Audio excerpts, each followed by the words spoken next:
Our goal is actually to make improvements to search that just answer the user's information need, get them to their answer faster and faster, so that there's almost a seamless connection between their thoughts and their information needs and the search results that they find.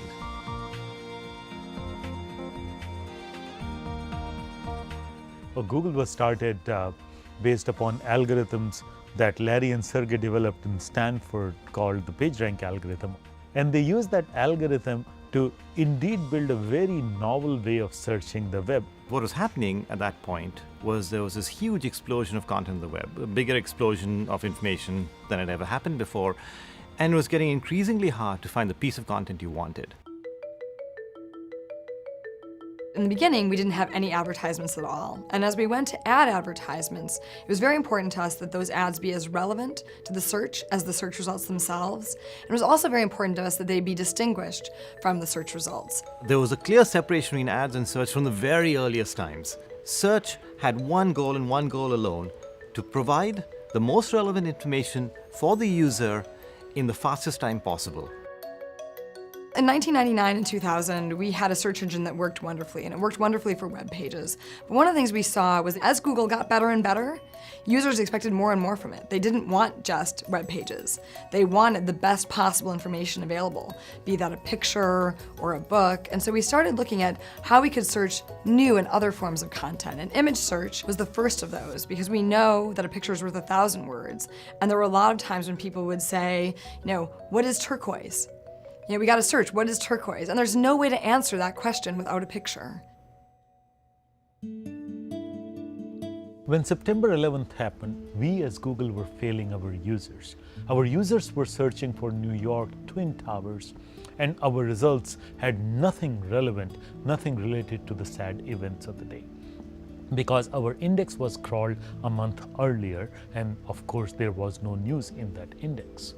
So we placed links to all the news organizations like CNN right on our front page saying, please visit those sites to get the news of the day because our search is failing you.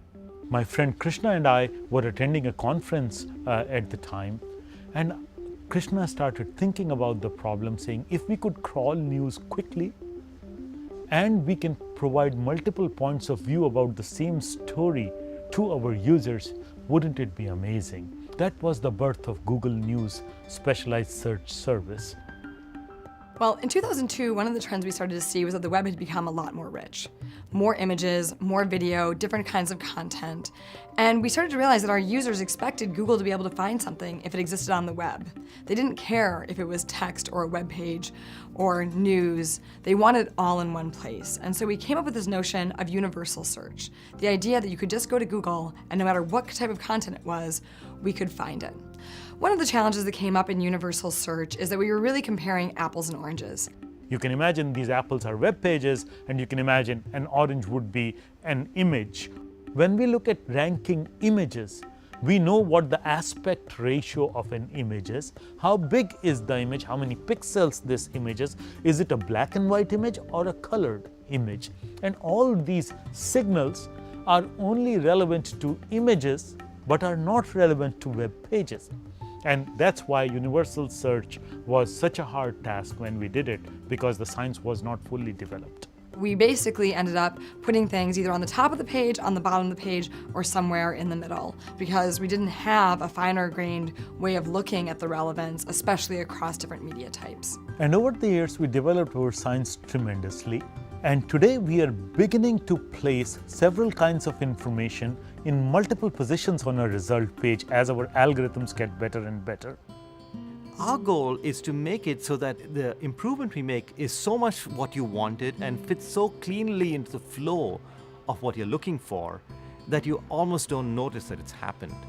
And looking back at it, it seems obvious that that's the way it should have always been in the first place. When you do need a specific bit of information, Google tries to provide you exactly that using our quick answers. For example, take sports scores. You kind of want to know what the score is right now. You want to know how tall is the Empire State Building. Well, we want users to come to Google and get their information as quickly as they possibly can. And with Instant, you don't even have to type in your full thought. You don't have to hit enter. You can type in something like bike H, and we'll just show you the results right there before you've even finished your thoughts. We are pushing the boundaries of how you actually fundamentally interact with the search engine itself. With search by image, you can actually use that image as an input for the search.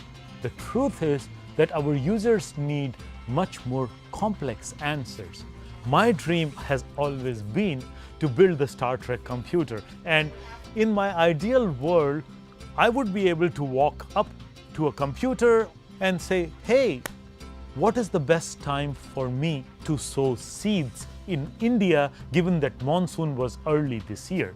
And once we can answer that question, which we don't today, people will be looking for answers to even more complex questions. These are all genuine information needs, genuine questions that if we, Google, can answer, our users would become more knowledgeable and they would be more satisfied in their quest for knowledge.